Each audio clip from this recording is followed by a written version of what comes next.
একটা রুটিয়ে দেওয়া একটা কথা যে প্রচুর অনুপ্রবেশকারী সংখ্যাটা ঠিক কি সেটা বলার কোনো দায় কারুক। বিজেপি যা যা বলে ঠিক সেই পথ ধরে নির্বাচন কমিশন কাজ করতে।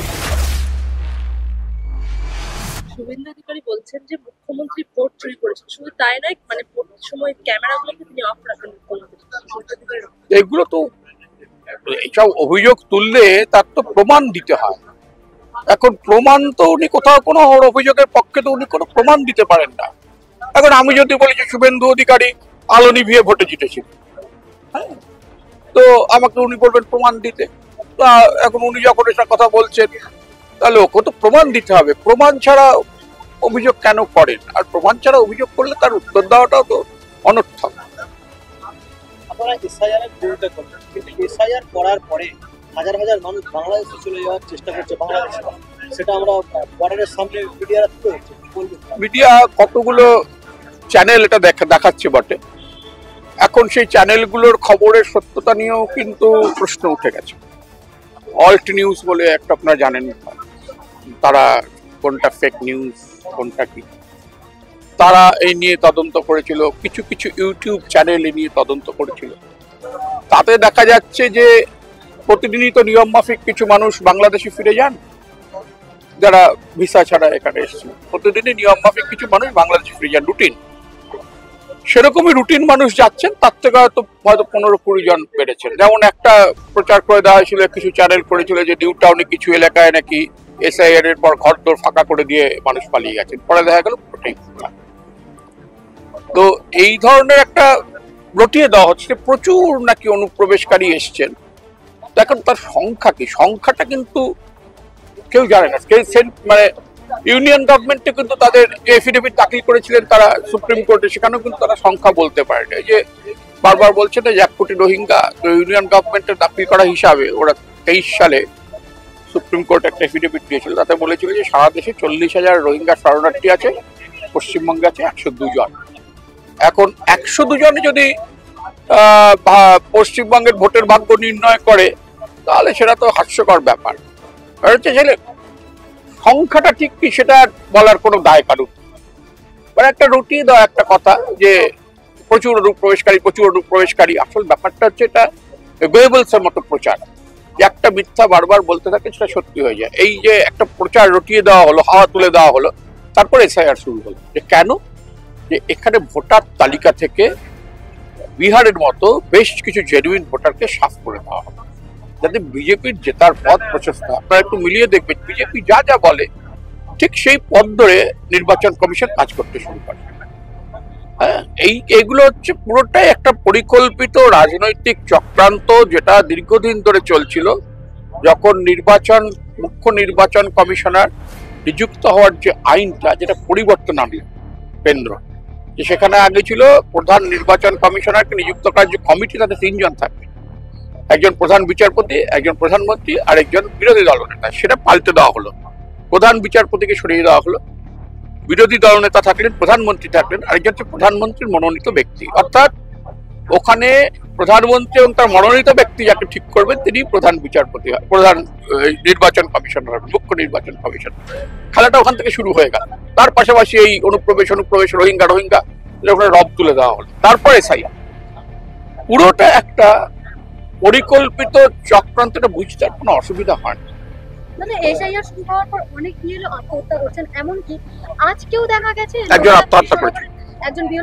এর দায় নির্বাচন কমিশনকে নিতে হবে। এই কারণে নিতে হবে কারণ যারা আত্মহত্যা করছেন, আজকে তো যিনি একজন আত্মহত্যা করেছেন সুইসাইড নোটে লিখে দিয়ে গেছেন, তার উপর কিরকম চাপ, মানসিক চাপ দেওয়া হয়েছে। নিত্য নতুন নিয়ম চেঞ্জ করা, তাদের উপর মানসিক চাপ, এবং বলা হচ্ছে তারা যে ঠিক সময় কাজ না করতে পারেন শোকজ করা হবে, আইনানুগ ব্যবস্থা। একজন বিএলও একটা মানুষ, তার পক্ষে মানে এইভাবে কাজ করা তো অসম্ভব ব্যাপার। মানসিক চাপ অনেকে সহ্য করতে, একজন অসুস্থ হয়ে পড়ছেন। তো এই যে মানুষগুলো, এবং দুঃখের বিষয় যে নির্বাচন কমিশনের তরফ থেকে একটু দুঃখ প্রকাশ করা হলো না, কোথাও কোনো দুঃখ প্রকাশ ব্যাপার নেই। তো এই যে মানুষগুলো মারা গেল, শুধু তো পশ্চিমবঙ্গে নয়, কেরালে মারা গেছেন বিএলও, রাজস্থানে মারা গেছেন, এইসব রাজ্য তো বিএলওরা মারা গেছেন। মানে গোটা দেশ জুড়ে যদি দেখা যায় যে আগে এই সংখ্যাটা 2-3 দিন আগেই 500 জন ছিল, যে সারা দেশে বিএলও মৃত্যুর সংখ্যা।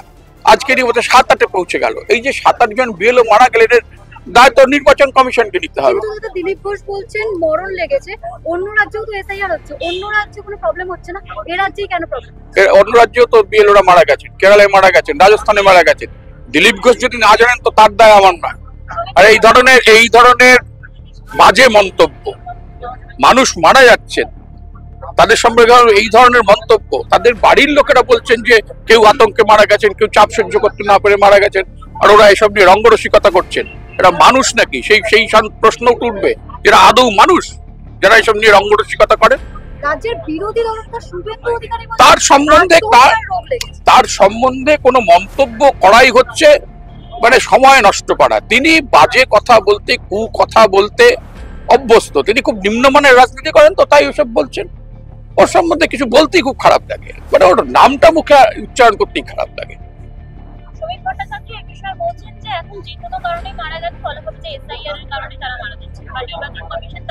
এইগুলোই তো খারাপ, যে কারণে তাদের বাড়ির লোকেরা বলছে, তো এ তো আর কেউ বানিয়ে বলছে না, যে মানুষগুলো মারা যাচ্ছে তাদের পরিবারের লোকেরা বলছেন।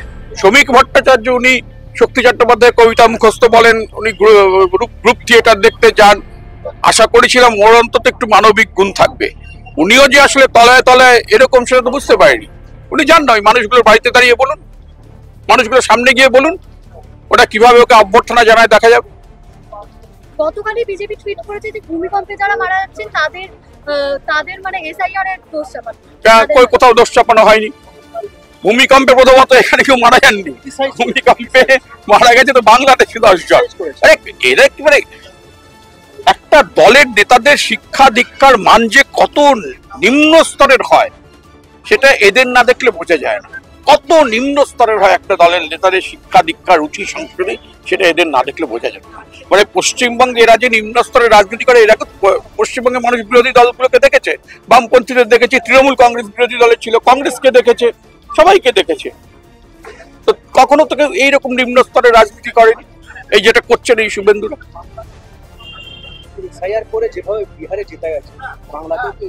আমার মনে হয় না, কারণ প্রথমত বাংলায় তৃণমূল কংগ্রেস সাংগঠনিকভাবে অনেক শক্তিশালী, বিহারে কংগ্রেসের সংগঠন অত শক্তিশালী ছিল না।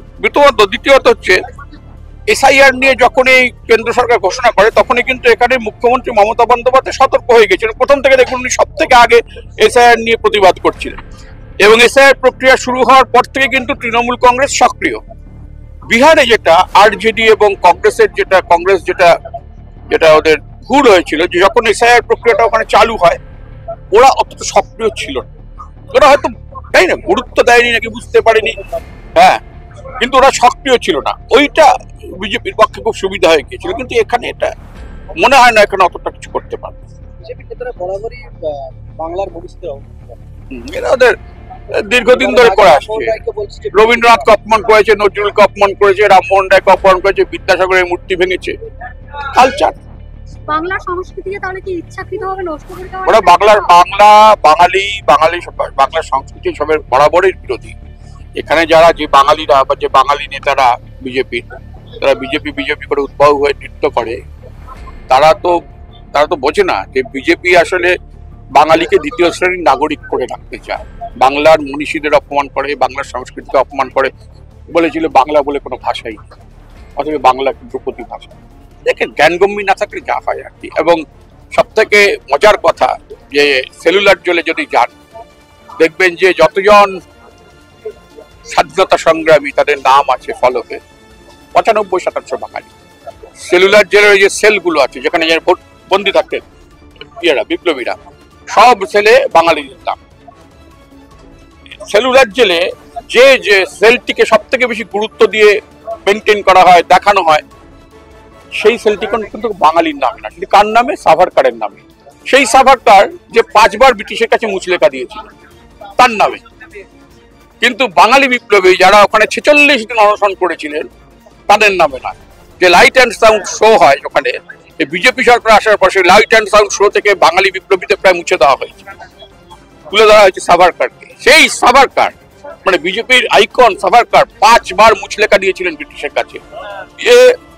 ব্রিটিশ সরকার থেকে পেনশন নিয়েছিলেন, বাংলো নিয়ে রত্নগিরি জেলায় বসবাস করতেন। এই হচ্ছে ওদের ইতিহাস।